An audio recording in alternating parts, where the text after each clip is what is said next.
Amon Allahının qəbri Azərbaycandadır. Qədim Misir mətnlərinə görə insaniyyətlə bağlı hər şeyi mətnlərdə Təkdüz Amon adlanan, Kitab-ı Dədə Qorqudda isə Bəkdüz Əman kimi qeyd olunan Azəri pirlərinin cəddi Əman yaratmışdır. Mənbələr bu pir Əmanı Firon Amon və ya Amon Allahı da adlandırır ki, o bütün Misir Allahlarının atası və ağası sayılırdı. Mətnlərdə Ra Amon kimi də tanınan bu Allah, Quranda Rəhman Allah kimi keçir. Firon Amon ilkin materiyanın, yəni əvvəli və sonu olmayan, doğmayan, doğulmayan ilahın sirlərini dərk edərək, onda magiya və teurgiya vasitəsilə Ra diski yaradır.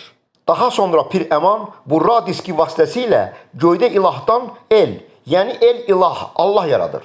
Mən internet səhifələrimdəki ilahdan Allah yaratmış Türk bəgi kimdir adlı məqaləmdə bu haqda geniş yazmışam.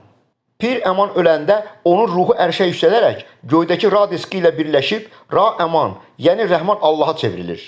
Mənbələrdə Pir Əmanın Ra diski ilə birləşən ruhu İssi adlanır ki, bu birləşmədən yaranan Ra Aman Allahı mətnlərdə İssi Ra, yəni Asar, Azər, Aşur Allahı kimi də qeyd olunur.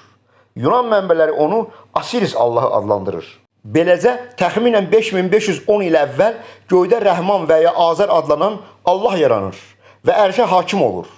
Bütün bu hadisələr Azərbaycanın cənub bölgəsində, Yardımlı rayonu və göylərində baş vermişdir ki, Misir mənbələrində bu yer Kadeş şəhərinin Azəri şahlığı adlanır.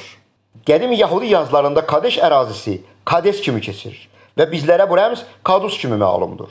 Başqa sözlə, Rəhman və ya Azər adlanan Allahın vətəni qədimdə Ərdəbil əyaləti sayılan, bugün isə Azərbaycanın Yardımlı rayonu adlanan müqəddəs mahaldır. Mən internet səhifələrimdəki göydə cənnət yaratmış Azəri bəcləri Şəddadilər adlı məqalədə elmi sübut etmişəm ki, göydə Allah yaradan Teurq, türklərin Şad, yəni Seyid bəcləri cənnəti məhz Yardımlı rayonu ərazisində yaratmışlar. Bu yaradılışın texnologiyası və sirləri haqda mən Tayna Metafizitskaya Zalatova Xrama Çarya Salomon adlı məqaləmdə ətraflı yazmışam. Hürufilər vəhdətin günəşi ilk kəz Azərbaycanda göründü. Çünki Tanrı bu ölkəni kutlamışdır. Peyğəmbərlərin və müqəddəslərin parıldayan almazıdır dedikdə, Günəş Allahı Ra Amonun məhz bu ərazidən ərşə yüksəlməsini nəzərdə tuturdular. Rəhman Allah məhz buradan göyləri fəth etmiş, onun qəbri də buradakı Qades mağarasında qorunur. Bu mağaranın qapısı bir də axirətdə açılacaq və qədim dünyanın bütün sirləri hamıya aydın olacaq.